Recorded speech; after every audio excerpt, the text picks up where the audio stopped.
Bonjour, je profite d'une question de Roger pour faire un aparté en fait sur ce qu'est un business normalement et sur comment ça fonctionne. Parce que c'est vrai, comme on en discutait hein, dans un podcast précédent, ainsi que comme le laisse entendre aussi les questions sur ce sujet qui apparaissent dans la section premium de l'investisseur français. euh, En fait, comme on est dans une bulle, il y a beaucoup de sociétés aujourd'hui qui sont valorisé sur des ratios price to sales, donc prix sur vente, ou même EV sur sales ou valeur d'entreprise sur vente. Après, il y a des entreprises qui sont valorisées en EV sur EBITDA, donc valeur d'entreprise sur EBITDA. Voilà, je voulais quand même remettre les choses au clair sur ces points-là, parce que en réalité, il n'y a qu'un ratio de valorisation sur le long terme qui peut être pertinent, c'est bien le multiple des bénéfices, en fait, tout simplement, ou le multiple des capitaux propres si les capitaux propres rapportent effectivement quelque chose sur le long terme. Il n'y a que deux ratios qui peuvent être pertinents, je répète, soit le ratio cours sur bénéfice, quand notamment on a une société qui est capable de faire des bénéfices avec très peu d'actifs, ça sera ce ratio-là qui sera le plus pertinent. Tandis que si on a une société qui utilise des actifs pour faire un retour sur investissement sur ses actifs, bah, typiquement là, ça va être le ratio prix sur capitaux propres qui va être pertinent. Pour moi, les autres ratios ne sont pas hyper pertinents, même si voilà, pour certains business, EV sur EBITDA, ça peut aller, à condition qu'il n'y ait pas de CAPEX en face. Mais bon, aujourd'hui, même les entreprises industrielles, où il y a forcément des immobilisations, des usines et des acquisitions d'immobilisation, donc des CAPEX, c'est ça, hein, un CAPEX, c'est une acquisition d'immobilisation. EV sur EBITDA, ça peut pas aller hein, comme ratio. À la rigueur, on parlerait de EV sur EBITDA moins CAPEX, ça aurait peut-être du sens, à condition que, voilà, et encore c'est pas sûr, hein, à condition que le BFR puisse être maintenu à peu près constant dans le temps, ce qui n'est pas toujours le cas quand on produit des stocks qui peuvent s'écouler, ne pas s'écouler.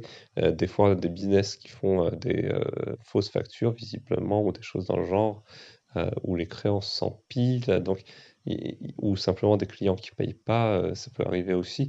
Donc, vous voyez, il y a plein de conditions qui sont un peu compliquées, même pour qu'on puisse parler d'une pertinence hein, pour le ratio EV sur EBITDA moins CAPEX. Donc, voilà, je voulais mettre ça au clair. Je voulais aussi vous expliquer pourquoi on devrait raisonner sur le ratio cours sur bénéfice la plupart du temps, en tout cas pour les sociétés qui ont une certaine qualité et une capacité à générer un jour des bénéfices.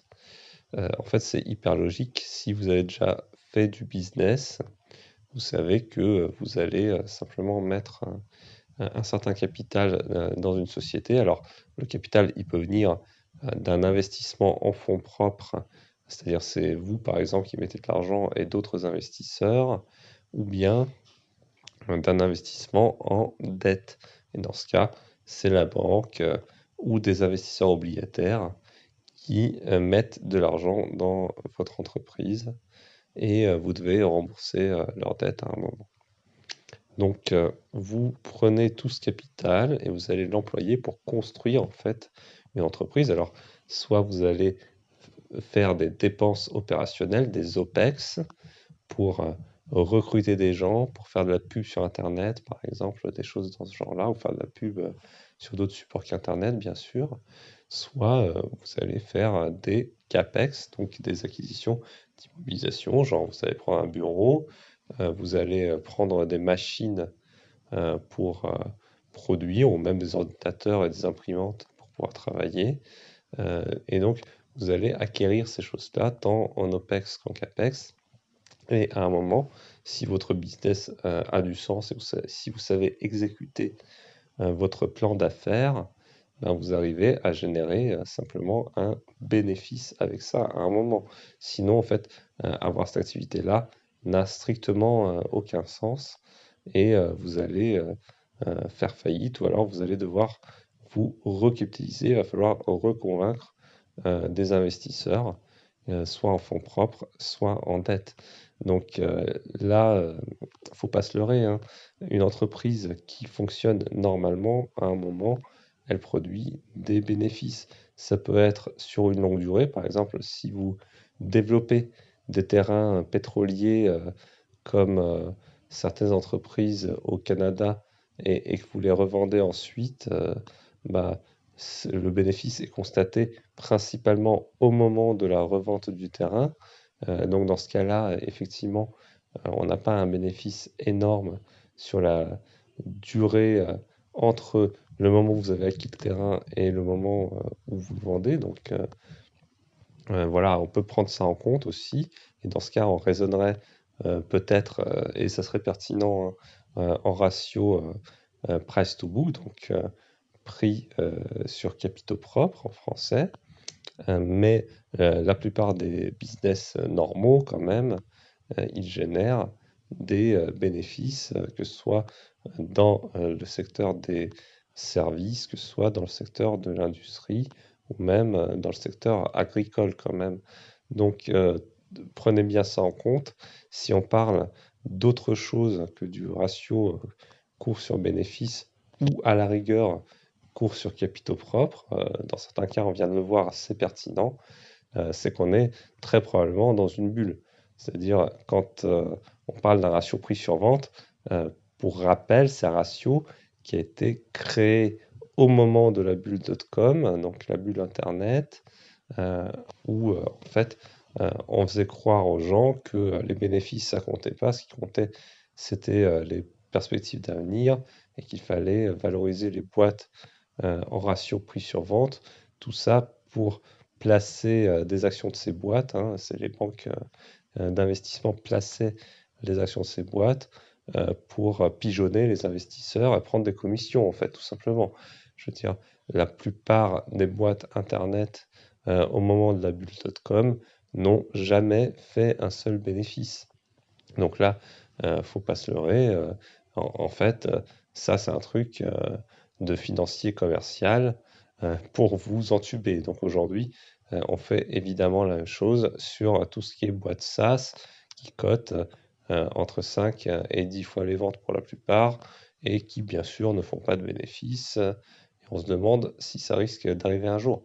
Alors, bien sûr, il y a des boîtes qui vont y arriver parce qu'elles rendent des services utiles et c'est pas la peine de se leurrer là-dessus. Par exemple, Microsoft, évidemment, quand ils mettent leur service Word, Excel, tout ça en SaaS, ça rapporte énormément d'argent et beaucoup plus que des solutions qui sont installées sur site. Donc pour eux, c'est évidemment super rentable, mais tout le monde n'est quand même pas Microsoft, quoi. Donc la plupart des gens qui font du SaaS, ils n'arriveront jamais à obtenir les résultats de Microsoft dans le SaaS. Et c'est bien normal, hein. Voilà. Donc le ratio euh, prix sur vente en termes de valo, ça n'a strictement aucun sens, euh, sauf évidemment dans le cas où la société fait des bénéfices. Mais dans ce cas, j'ai envie de dire, utilisez simplement le ratio cours sur bénéfice ou cours sur bénéfice normalisé. Alors, comment est-ce qu'on passe d'un ratio prix sur vente à un ratio euh, euh, prix sur bénéfice? C'est très simple. Par exemple, si vous dites que vous faites 100 de vente avec une marge bénéficiaire de 10%, ben vous faites 10 en bénéfice tout simplement. Et si votre entreprise se transige à une fois les ventes, euh, donc on va dire elle se transige en capitalisation boursière à 100 pour simplifier, comme on fait 100 de ventes, bah, vous pouvez dire qu'elle se transige à 10 fois les bénéfices, tout simplement. Et donc, vous n'avez pas besoin de dire que votre entreprise a un ratio cours sur vente de 1 alors que vous pouvez simplement dire que votre entreprise a un ratio cours sur bénéfice de 10.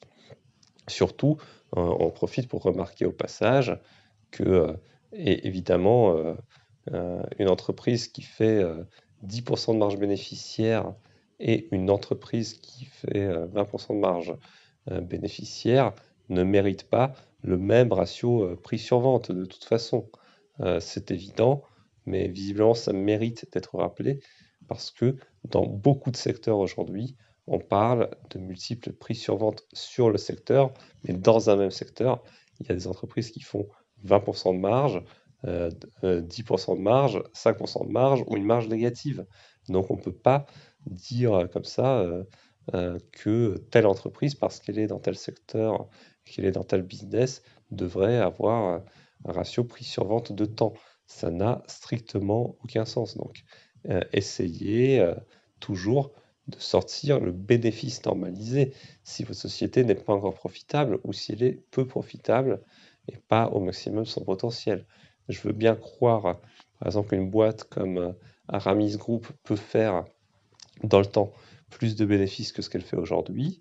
Pourquoi pas? Et encore, ça reste à vérifier, donc ne croyez pas bêtement les projections d'un management, mais vous devez quand même prendre à un moment une hypothèse de marge. Par exemple, si vous dites que l'entreprise fera 5% de marge, bah, au lieu de parler de ratio prix sur vente, parlez d'un ratio prix sur bénéfice euh, qui correspond à ces 5% de marge. Donc voilà, si, pour reprendre l'exemple d'avant, on a une boîte qui cote 100 et qui peut faire 5 de bénéfices sur les 100, dites simplement que la boîte cote à 20 fois son bénéfice normalisé que vous estimez dans le temps, quoi. Sachant que votre estimation en plus pourrait très bien être fausse et intégrer ça, bien sûr, dans votre décision d'intégrer ou non cette boîte en portefeuille et aussi dans la pondération que vous décidez d'accorder à cette boîte dans le portefeuille au cas où vous décideriez de presser la détente, c'est-à-dire d'acheter le titre malgré ces risques-là. Donc, je pense que ça, c'était important de le dire. Voilà, évidemment, des entreprises qui acquièrent des terrains, des immeubles pour les revendre, tels que les foncières, certaines pétrolières qui sont aussi en fait des foncières, hein, les boîtes pétrolières qui acquièrent des terrains pour les développer et les revendre, ce sont des sociétés foncières. Ces sociétés-là peuvent être étudiées selon le ratio prix sur capitaux propres, à condition qu'effectivement elles sachent acquérir leurs terrains et leurs biens à des prix qui sont raisonnables et qui leur permettent de réaliser un profit. Dans ce cas-là, le ratio prix sur capitaux propres a tout son sens. Et donc, effectivement, quand on parle par exemple de Kelt Exploration, ça a tout à fait du sens de regarder prix sur capitaux propres, prix sur valeur actuelle sur le marché des terrains, des choses comme ça, valeur des réserves sur le terrain. Donc là, on peut regarder d'autres choses qui correspondent à des capitaux propres ou à des capitaux propres ajustés par rapport à une valeur de marché qui existe aujourd'hui.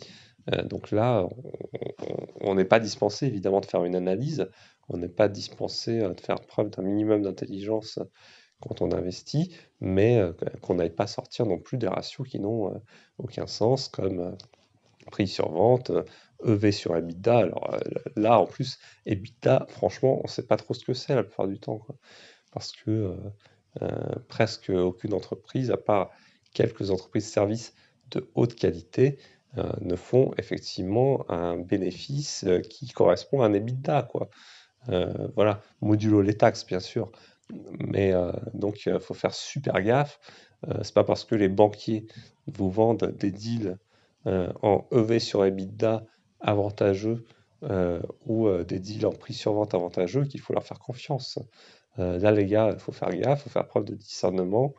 Bien sûr, en plus, de temps en temps, ça peut être un peu vexant parce que vous êtes intelligent, vous êtes prudent en investissement, vous ratez des deals sur des boîtes SaaS à 3 fois les ventes qui demain cotent à 6 ou 10 fois les ventes. Vous avez raté un fois, 2 fois 3 rapide ou bon, il y a d'autres boîtes comme Semler Scientific où c'est encore pire que ça, le degré de bulle sur cette boîte. Cela dit, il faut un vrai bon produit, etc., hein. Je ne veux pas nier la qualité de cette boîte, c'est une super boîte, hein.